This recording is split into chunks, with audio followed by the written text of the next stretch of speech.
bàyyi ñu xool affaire bi. donc bu fekkente ni loolu mooy seen problème yaakaar naa ni warul nekk problème. non man Pape man si sama sœur bi là man parfois dama koy déglu mais du ma comprendre franchement du ma comprendre par rapport ak information yi muy joxe d'abord yow nee nga président Ablaye Wade déjà balaa ma ñëw ci fichier bi amuloon vision am pour la nouvelle ville c'était à Lompoul donc Diamniadio il n'était pas d'accord. C'était la plateforme de Diamniadio. mais maintenant Diamniadio nekk na une réussite nga ne vision Diamniadio moom la ñu réaliser. D'abord moi vraiment je comprends pas. beneen bi non plateforme bi la plateforme. voilà dama ni ko l'idée initiale pourquoi ça a été retardé. loolu laa ko expliqué may ma leeralal beneen bi. Gouba mu leer. plateforme Diamniadio à l'origine. la ñu teg mooy comme lii ngeen bëgg def. mais yéen da ngeen ci yokk social mais Abdoulaye Wade lu tax projet bi démarré wu ko. bàyyi ko mu eggale si après di ko mën a les téléspectateurs. gis nga Lompoul eggale si. étude environnementale yi sax parewul. c'est pas. Abdoulaye Wade def na fi 5 ans ñuy étudier terrain bi étudier site bi donc loolu sax pareegul pour ñu def fa dara donc ça veut dire que aujourd'hui si vous réclamez Diamniadio mais franchement je suis d'accord. beneen bi sur la dette Pape moom mën na may tuuti ba ñëw ci dette bi. d'accord gis nga dette bi. ñun bi ñu doogee ñëw Sénégal dafa leboon leb bu bon xam nga leb bu bon mooy lan soutenabilité dette bi. maanaam chaque année dafa amoon pression boo xam ne il faut que nga daw wut ko ci budget pour fay ko parce que taux bi ñu lebee baaxul ni ñu ko négocier baaxul parce que boobu dañoo daw di wut xaalis ci condition yoo xam ne bu ñu teg ñu jël Sénégal dafa leb dette bi dafa leb xaalis bi ñu doog a ñëw pour reprofiler la dette parce que lépp lu ñu jëloon ci recette dañ koy fayewaat bor donc leb bi nga xam ne Sénégal leb na ko dafa nekk leb boo xam ne dafa jaar yoon parce que Sénégal mun na ko fay soutenable na donc am na ay différés yoo xam ne dafa am solo te xaalis boobu nag wax dëgg yàlla moo développé Sénégal. je pense que lebu ko def ko ci terre bi. mais ma ne daf ko. man bu paree sax ma non je pense que lebu ko def ko ci autoroute à péage bi. mais kañ terre bi c'est un projet d'intérêt national bu am impact sur des centaines et des centaines de villes yoo xam ne dañuy déplacé. léegi ak yeneen projet fichier bi s'il vous plaît ci quelque voilà. ci fichier bi. fichier bi xam nga Union européenne. ñoo financé les 3 experts xaw ma 4 yi ñëw fii Pam Ngañ suivre nga élément boobu ñu saytu fichier bi parce que ñoom ñoo ne woon nañ uti des techniciens ou des consultants neutres pour que ñu seet fichier bi gars yi xool fichier bi pendant li ñu fi trekk yëpp bi ñu paree ñu def rapport xam nga lu ñu wax à 98% le fichier est bon. kooku duñ ko werante fii ak 98% le fichier est bon. mais loolu du lu ñu war a tàccu de. parce que à 99% mën na indi problème. c'est vrai que fichier bu ñu baax à 100%. xam ban problème la aussi. mais c'est vrai que mënut a nekk. et c'est même pas là la question. quels sont les termes de référence qu'est-ce qu'on a interrogé pour avoir 100% loolu c'est important les termes de référence. lan la ñu interrogé parce que mën nañ la wax est-ce que Pape Ngagne góor la wala jigéen. mu ne la waaw ñu mu bindee Pape Ngagne góor la. s'il vous plaît xam nga waa ji ñoom dañu ne fichier bi baax na. ñu ne woy fichier bi rek waruloon xool processus bi la waroon xool. ci la bokk. ci la bokk mais ñoom processus bi ak fichier bi ñu ko xool dañu ne 98% 100% nag man pour man c'est le bon Dieu moo ko moom.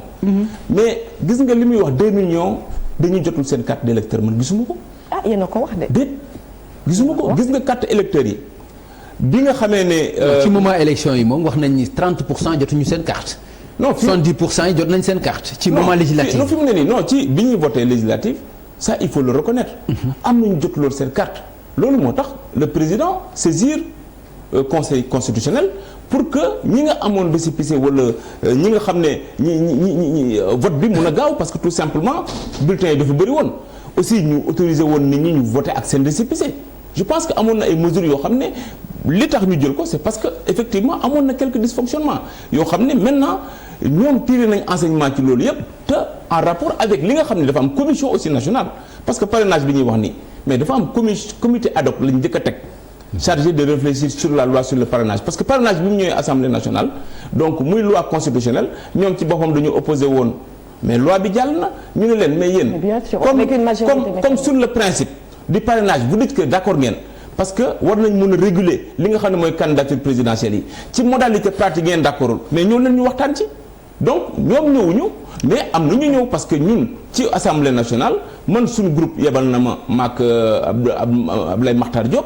donc les non inscrits yebal nañ ñaari député donc ñu fekke ko peut-être que PDS ñoom ñëwuñu woon mais am na aussi d'autres partis d'opposition yoo xam ne mais toog nañ liggéey ci lu yàgg avec le ministère de l'Intérieur ba produire benn loi boo xam ne moo consensuel beneen bi le président Macky Sall caution bi mais la caution là yéen a ko yóbbu 60 millions yéen a ko yóbbu 60 millions sans parrainage sans parrainage parce que dañu yaakaar non lu tax defoon ko dañu yaakaaroon ne xaalis mënoon na réguler li muy candidature yi mais gis nañ ne xaalis bi ça marche pas parce que tey nit mun na jóge fële am ay milliards tey pour saboter ay élections présidentielles au Sénégal parce que peut-être que amul intérêt Sénégal stable wala mu organiser mu financer 50 candidats c'est rien du tout pour un milliardaire mu ñëw juste joxe xaalis mais dañu ne fii citoyen bi mooy parrainé mais wax dëgg yàlla ku amul problème. da nga yaakaar ni parrainage xaalis mënu ko. mais da nga yaakaar ni xaalis mënul parrainage. mais xaalis simplement du filtre parce que wane na ay limites am. d'accord bi ñu tegee 60 millions. waaw gis nañ ñoo xam ne. tey élection yi passé léegi maintenant le citoyen moom mooy donc fichier bu ñoom waruñu ci am problème 98% jarul coow lu bari nag. vraiment non c'est pas vrai. non c'est-à-dire c'est pas exact. non c'est-à-dire 98% ci fichier.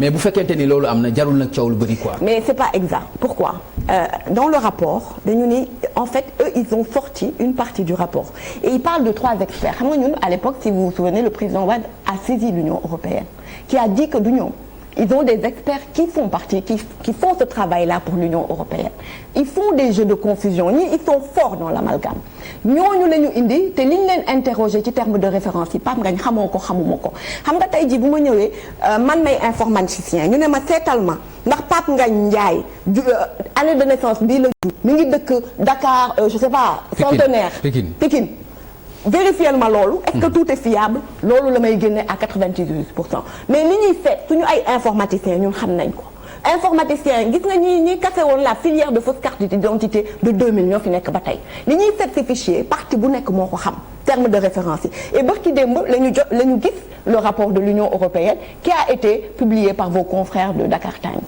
en intégrité et qui dit que dafa am ay fichier plafond nu mu tudd écran donc autant de choses lu koy dindi luy dindi wax bi mooy tey ji ñu bàyyi ñun ñoo xam suñu ay termes de référence ni ko Ablaye Wade bàyyee woon opposition ni ko Abdou Diouf bàyyee woon opposition lu tax loolu rek la ñuy laaj pourquoi mënuñu ko def